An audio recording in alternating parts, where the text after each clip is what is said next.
But no, I think that was a lot of plentiful information. But I mean, they all sound like miracles, honestly, because anybody listening to it would be like, what? You know? And I think for me, the challenge as I'm older and I'm looking down and I'm about to retell the story, I think the challenge for me growing up was the fact that I did not have that faith. I didn't walk in faith.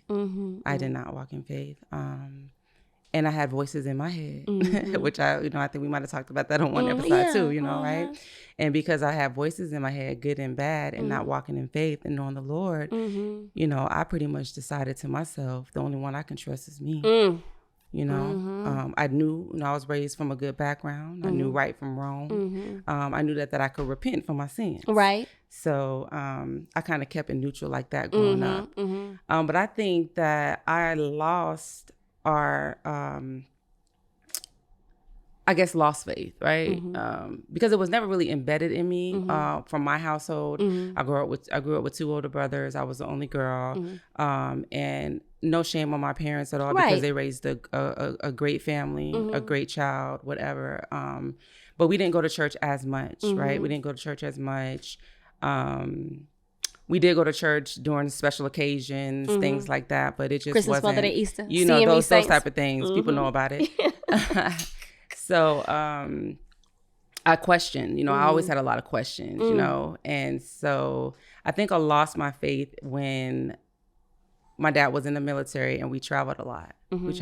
And for me, being young, it hit me hard, because we traveled so much and I met friends, got close to those friends and had to lose them. And I questioned that, I'm like, why do I keep getting friends and, we have to leave, I fought with my parents about that. Like, this is not fair, I have friends. So every time we moved, Alisa had a fit. I was younger and then I also questioned God too. Like, why, why do I have to lose my friends? We didn't have social media back then, I didn't even have a phone really back then. So I had to say goodbye, and that just wasn't easy for me. So I questioned God.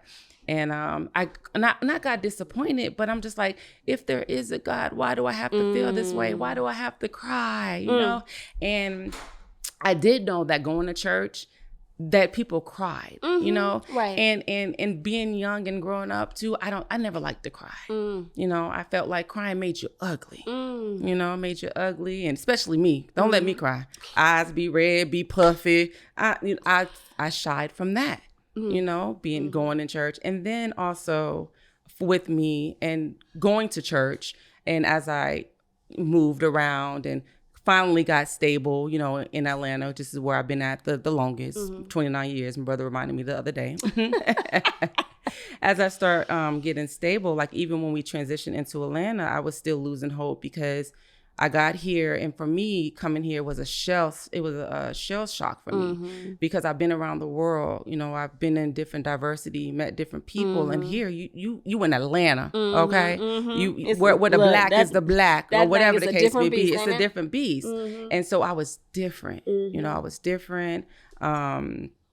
I talk different, So when I went to school, oh my God, I don't even want to tell the stories about my visions of going to an all black school and being the first person there and not starting when everybody else started, just kind of coming in when school already started. So you already had your cliques, you already had people who knew each other, people that was born and raised there. So I was clinging on my father's leg, like, no, do not do this to me, So, and then people would, come to me, even though I had a good personality, I was good people, I was fun, never got in any fights in middle school or anything like that. It was a good transition from that aspect, but people would still be like, why you talk like that? Why you talk like that? So I used to go to my mom all the time, like, Mommy, they keep asking me why I talk like that. I'm like, Mommy, how do I talk? And she was like, baby, you fine. You fine. It's them. You talk the way you're supposed to talk. Right. But I struggle with it. Like what is it? So, not only am I talking to my mom, I'm asking God too, like what? I'm confused. I grew up really, really, really confused a little bit in my life. And so not walking in faith, right? Not walking in faith. And so time goes on. I had a lot of opportunities in my life that have passed by because not walking in faith. Having children out of wedlock, not walking in faith. I had an opportunity, like I love to dance. Oh my God, you couldn't tell me anything about dancing. I don't care what it was, ballet, modern, jazz, anything. So of course in school, that's what I did. I danced. I felt like when I grew up, I was going to be a dancer. I was going to be a choreographer. I was going to have my own studio. That's what I thought I was going to be when I grew up. And so I kind of lived by that growing up. And so I think my dreams were crushed. And I love my mama, and she was just keeping it real with me, but I'm still at a young age. And she allowed for me to do those things, right? She allowed for me to take me to dance, and she was there with me. Me and her lived that life together. And so there was one time in high school, approaching being a senior, where my mom and I sat down and we talked to each other, and she's like, okay, so what do you want to do with life? How do you want to proceed with life? And I'm like, I want to be a dancer. I want to be a dancer. I want to grow up. I want to be a dancer, blah, blah, this choreographer, dance behind the artist, this, whatever. And she said, well, what is your plan B? And I said, I don't have a plan B. This is what I've been doing. This is what I know. This is what I've been doing all my life. And she was like, well, you have to have a plan B. What if you, just like any sport or anything, what if you break an ankle? Then what's going to happen to you? You'll have nothing. You're going to be useless. And although I felt like that was a great lesson for me, I thought that was very appropriate, but I just never had a plan B. And again, okay, so I'm growing up like, God, like, what's going on? Like, just growing up confused. And so when I got out of high school, I was like, okay, well, if I can't really dance, maybe I can use it as a hobby or something like that. What do I like to do and what I like doing? Well, I like taking care of people, like I like doing things for people. I like people, so, that transitioned me into kind of working in the medical field where I was helping people. That's a major part of my career. So I started that. I decided, to hold off on college because I kind of still was trying to figure myself out. Kind of did not want to leave away from home because that was what my life was all about, traveling. So college, I just put it on the back burner, trying to figure my life out or whatnot. And so in between not going to college, I still knew that I was working, and I still knew that I wanted to dance. So this is the missed opportunity that I was talking about. So I went and I tried out for the Super Bowl. Okay. The Super Bowl, which was like, I think in like 2000. But I was a hot girl, still. And, you couldn't tell me anything. I had friends, of course, and we were in the streets, we're still in the streets, respectfully, but we were still hot girl, and you couldn't tell us nothing. We were privileged too, because we were still at that age running into celebrities and, just things like that. We're just living our best life. You couldn't tell us anything. We were dancing. And so the opportunity came where Super Bowl was coming around and they had auditions. Some kind of way I got word of it, and I'm like, I'm doing it. So it wasn't nothing for me. So I went, and I brought my homegirls with me. And I'm like, try out, let's go. Cause they dance too, and I'm sticking with my friends. So we all tried out. And within the tryouts, they said, well, you can try out more than once. You can try out a couple of times. They give you a couple of opportunities, which I thought was great, But me being the person who I am, I'm like, I'm not doing that. I'm trying out one time and I'm going to make it, So I did. I tried out one time and I made it. So I'm like, oh my God, I'm going to the Super Bowl. I'm going to dance at the Super Bowl. But my friends didn't make it. Okay. They did not make it. And so I'm like, y'all didn't make it, but they said you can do it a couple times. So let me help you. Right. Let me help you. You're going to do this. So we practice, and they end up making it into the Super Bowl. Okay. Both of my friends. So we all preparing ourselves to make it to the Super Bowl. We were still young, 18, I think about 19 at that time. And so, so we're here, we're at the Super Bowl, and we're not at the Super Bowl, but we're getting the schedules. We're young, I don't know how to be organized. We still partying and stuff. So the schedules are coming out. They're sending it via email. And, in my life, we were having so much fun. we weren't making it to all the practices. Oh my God. We weren't making it to all the practices. And I didn't feel nothing then, now that I feel now. You know, I didn't feel, I'm just going with the motion of life, enjoying life, and start missing the practices. But in my mind, I'm like, I was very confident in my dance skills, for me at least, that I knew that if I went to the next practice, I will be able to catch up once I learned it. You know, I'll be able to catch up. And so it got to the point where I missed a couple of practices. We missed a couple of practices and missed the Super Bowl. Didn't show up. You didn't show up to the Super Bowl? Didn't perform in the Super Bowl. Did they cut you? Yeah. Oh my God. You know, I didn't call and I didn't ask. I didn't check in. I didn't do anything. I just knew that I didn't show up and I didn't perform in the Super Bowl. But I was selected. I was supposed to be there.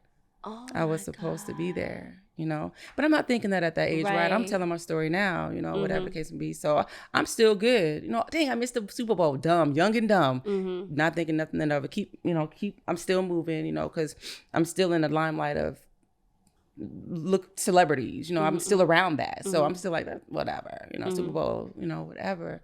And so, like I mentioned, you know, having kids out of wedlock, not walking in faith. I get older, fast forward, I'm at probably 21 now. And I'm like, okay, Lisa, it's time to really try to figure it out. You know, like what is it that you want to really, really, really do aside from even just being in the medical field and helping people?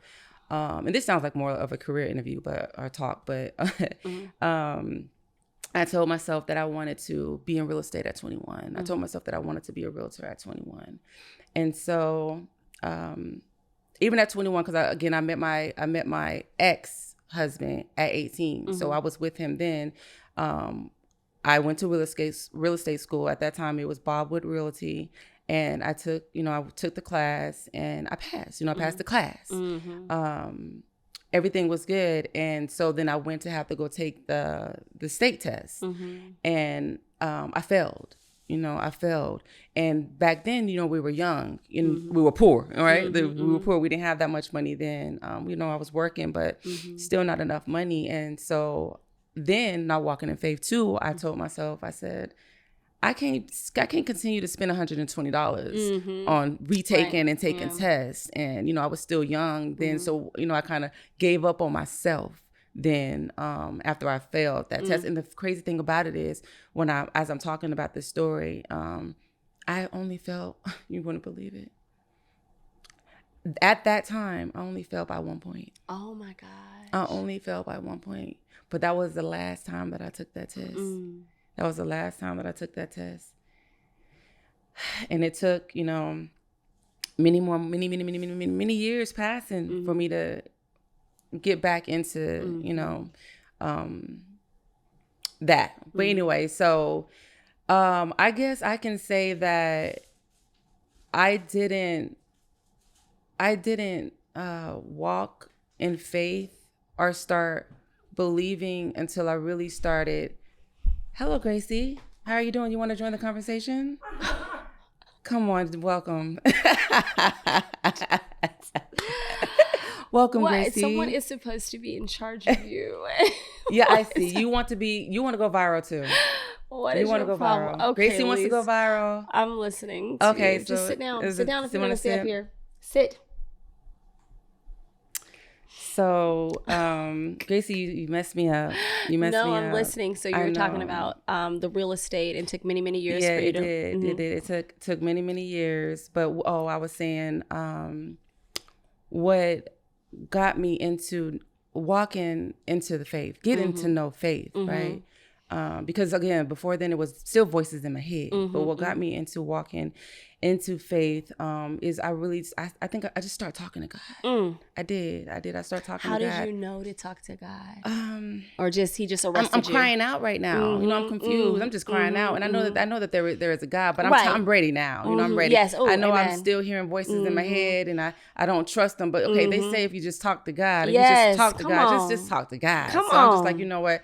It's just time for me to, talk to God. So you know, I fast forward. I didn't talk about the kids or anything like that. But at this point, I'm four kids in. I'm 4 kids in. I'm in a new relationship, not married. The current relationship that I'm in right now. You know, and so going into the first relationship and going into the second relationship, still, I wasn't walking in faith, right? I wasn't walking in faith with them, you know, and they weren't walking in faith, you know. So things, you know how things go when you're just not walking in faith, right? In relationships, whatever. So I just started talking to God. And one thing that I really, what I really wanted is I wanted to be stable, and I wanted to be able to take care of my kids, right?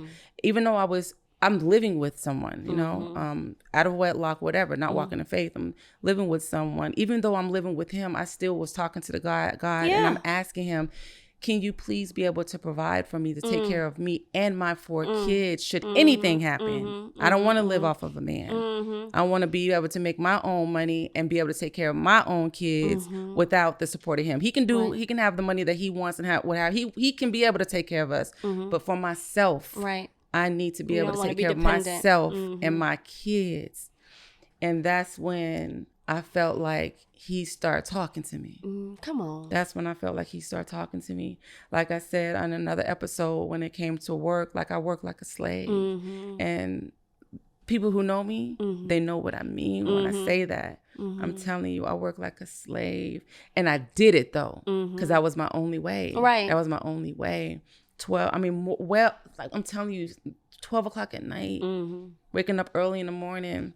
I mean, it got to the point when my kids come in and I'm at 11, 12 o'clock at night. I'm just like, and why are they up at 11, 12 o'clock? You know, no, it's the weekends, it's whatever. But, you know, I didn't have no rules on my kids like that. And they want to see their mama. Right. But at that time, I felt myself saying, shh, don't talk, don't talk. I could be on the phone with my manager, my boss, whatever, at that time of night. And I'm telling them, don't talk, shh, don't.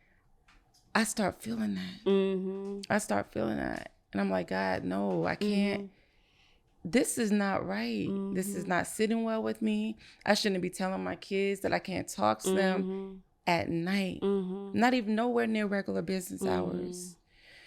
So again, yes, I started talking to God, and he said, Lisa, make your move. Come on. He said, Lisa, make your move. He said, you deserve better. You can do better. I never liked applying to jobs. I never really liked interviewing because honestly, to me, I feel like interviews are a waste. Okay. I feel like, you know, you can give them you can fake it till you make it, right? You can talk the talk, whatever. I'm more of a, let's do a walk-in interview. Let me see what you can do, you know, like that. Okay. So I don't really care about interviews. I had to, of course, I had to make a transition in my thoughts to go ahead and start applying, put myself out there, right? So that's what he told me to do, and that's what I did. So I started applying, and I applied. I stayed within the same company. Okay. But I just wanted to do, you know, stuff. I wanted to get away from the environment, the atmosphere, the slavery. I definitely wanted to get away with that. But I also still wanted to grow, you know, within my role. And I wanted to kind of be still more behind the scenes. So, and I told him that, you know, And so I applied, and I didn't apply much. I applied one time. Oh, come on, position. God. Come on, God. One position. I applied, and I said, okay, well, I applied now. What do I need to do now? You know, just sit and wait? I'm like, no. He said, no, don't sit and wait. He said, do some research and figure out and find out who's over that position. You know, who can you talk to? So I did my research, and I reached out to 2 people within those positions one knew me because I did some work with them, and the other one did not know me, but I knew that they were in that role. So I reached out to them. I let them know. I'm like, look, I applied to your position, and I know that I'm a good fit, and I need this job, really. And so, you know, I got the job. Amen. I got the job. Amen. I went, there was, you know, a couple of interviews. I had a couple of interviews. And of course, during that time, I'm slowly walking in faith now. I'm hearing them, you know, I'm building my confidence, you know, because I said I don't like interviews. I'm like, oh my God, I have to go through a couple of interviews. I got to do panel interviews. Like, oh, I do not want to do this, but I did it. I did it. And I got the job.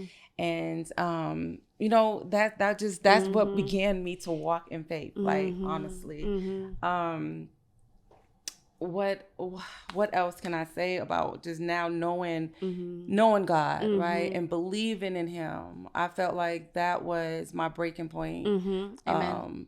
Just granting me grace and affording me more opportunity and time and money to be able to provide for my kids, take care of my family. Just giving me that time. So I think that was the opening for me. And then, honestly, sis, meeting you. I think you are a confirmation, affirmation, and he's speaking to me through you, allowing for me to know that there is a God. You know, that there is a God. You know, I remember. Because every time we talk, you just like we're on this podcast, and you've turned it into a Christian podcast, but you're gonna talk about it, so they know. So even just talking to you, you know, and like I didn't grow up in, like I say, I didn't grow up in church, and even when I was younger, I felt like here's a couple of reasons why church wasn't that relevant to me. First of all, don't give me no script because I can't retain no script, period, point blank. So you talking about a scripture, you know? So it was hard. And you don't have to memorize scripture. I don't think that's how required. I felt. But being with you will give me that reassurance, right? But back then, that's how I felt. Okay, I got to go to church and they talking about scriptures and I got to remember it. Hold up, I got school. I got a lot going on. So I can't really remember these scriptures. But, you know, I do somewhat believe. And then also just going to church, right? When I would sit up in church and, you know, people go to church, shout out to the ones that go to church and the ones who do not, or whatever case may be, I'm not here for that. But when I went to church, whenever I decided to go, even on my own, not being with my parents or growing up and saying, okay, we just need to go to church. Right. I don't think that I was ever comfortable. I never felt that comfort level in church.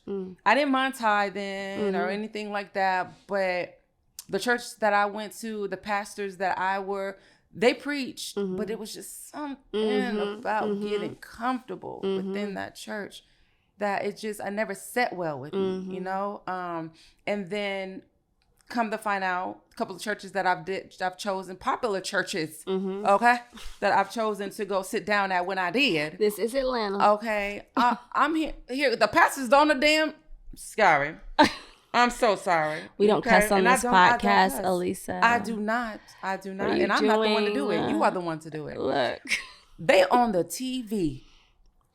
They ain't on the TV for nothing good. Oh, you mean they not like on the news? TV for nothing good. That's why you can't worship the man, though. Because God can use anybody. Oh, my goodness. Because Lord knows if he using me, he can use anybody. So I'm saying that's the reason why I don't feel comfortable. I'm not up in these churches. I think that's fair. That is what sucks. And like, I don't mean to interrupt you. That's why we keep saying it's not a Christian podcast, because you're fine. I promise you, I fall short. That's Bible. And I press. I try to do what's right. I don't sit out here and just try to do the wrong thing. But there may be a time where I come on here hot and I'm going to have fallen short. And I don't want anyone to be relying on me as part of their faith. But then how do you overcome that? Because new Christians like me, I don't rely on anybody. So I'm not fazed when someone falls short, because I know that they're going to fall short and my faith is in God, not the man. But that's because of where I am. There are new Christians who that man is getting them to God. Yes. And so when that man falls, they're like, okay, well, what happened to God? And you can't look at a new Christian and say, well, you shouldn't have been following him. Like, that's not real. That's not real, because you don't have that faith on your own. And the Bible, I'm sorry, y'all, my dog. Not the trying to get some food. But the Bible talks about, you know what I mean? Like your baby Christians and what they can believe in, all of that. So you have to grant that grace. You have to be merciful in those situations. And so, and that's why I say leaving it to God, being God. And that's what has happened to you, that because without even like, you know, a church, you've encountered God. I have. You know, and that's just such a testimony. I have. I mean, even with my last baby, and he's a boy, you know, and Lord, I'm trying to raise him to be tough. But he's mama's baby. They are tough. Don't do them like that. Yes. Okay. They're We're not tough. going to get too deep into that. But because we're talking about the Lord right now, so I'm going to keep it Lord-based. Yeah. But he talked to me then. Mm-hmm. He talked to me then. Mm-hmm. All my births were natural births. Okay. All my pregnancies were good, great, no issues, no problems. But when I got to my fourth one, he set me down. He set me down. I had so many challenges with him, and he and I were talking, you know, like, because when I was pregnant with him, God, the terminology right now is not sticking to me, and I'm in the medical field, so I'm mad at myself for this right now, but you know, they test you to make sure that there's no abnormalities on the baby. And so when they tested me, they said that he had enlarged heart. He said he had an enlarged heart, and they didn't know how that was going to work out, you know. And so I was working then, and I was put on bed rest because of a couple of different things, but I'm like, I'm talking to the Lord, I'm talking to God. I know they say that you don't ask why or anything like that, but I'm like, okay, I've had 3 already, and I have 4 now. My fourth one. Like, what is going on? I'm like, is this my last one? And I hear him telling me yes. You know, like Amen. I hear him telling me yes. And I'm like, okay, but he's still in my stomach. I haven't even had him yet. But I feel like he still wants to reassure me that this is the last one. So, you know, I have him, and he comes out, and he's just perfect. Gorgeous. There's nothing wrong with him. I have no issues, like enlarged heart way. Yes. And so, you know, I'm very thankful. But out of all my kids, none of my kids cried. None of my kids cried. Okay, as babies, I had no problems with him, which allowed me to have more, right? But he cried. Jalil cried straight out of the womb, straight out. And okay, yeah, some do come crying straight out the womb, like they cry, you know. But he never stopped. Oh. He never stopped crying. And I'm like, oh, what did I do? What's wrong? Is this part of what you were telling me about him being in my stomach and some type of abnormality? I'm thank you for not giving him that enlarged heart. Right. But however, what I'm dealing with problems right now. Right. What's going on? And so we went through formulas. Like we went through so many formulas. Back then, I think he resulted into soy or something like that, but it took time because we went through so many formulas. He had acid reflux. He's throwing up, and I'm telling you, as I'm with him, and I couldn't go back to work, so work was not even an issue with me no more. I had to be taken care of, so God allowed for me to be able at that point to kind of get taken care of with the support of my man, and so. He's throwing up. I'm crying with him. Like I'm not really a crier. You know, I'm not. Well, no, I'm very emotional. You know, when because you were just crying just now. No, yeah.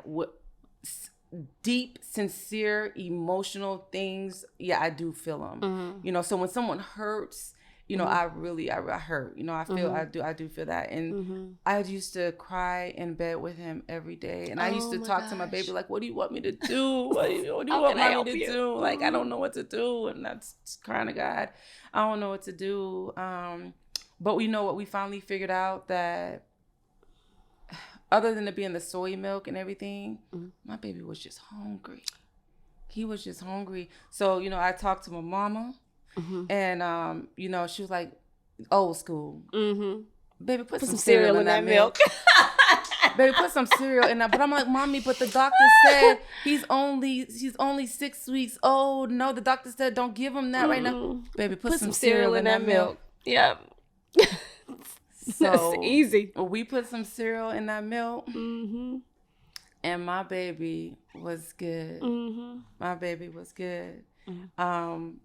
But still, that was the most challenge for me that I've had, having to take care of somebody else and me feeling like I was failing. Well, I said, okay, God, thank you. That I understand that this is my fourth one, and this is it. This is it. And these are the most just unlikely things, I think, to show you. Oh, Jalil, stressing his mama out. My baby. But, you know, I mean, I don't want to take up too much time, you know. No, it's good. Like, I took up so much time. You don't need to take up too much. You said enough in itself. I'm sure people are still tuning in, and I know I said enough to let you guys and everybody know that God is real. He is real, and He is real. Good. He's not just real, but He is good, and He is faithful. And you just walk in faith, you know, and you'll walk in faith. You'll know when it's time to walk in faith. You know when it's time. Yeah. So thank everybody for tuning in to Crystal and Alisa. That's right. Podcast. That's right. Look, y'all see Black Girls, Black Girl. And now when we wildin' on the next episode. Because we will be wildin'. We will be wildin'. And God honors and sees that too. All right, y'all have a good week.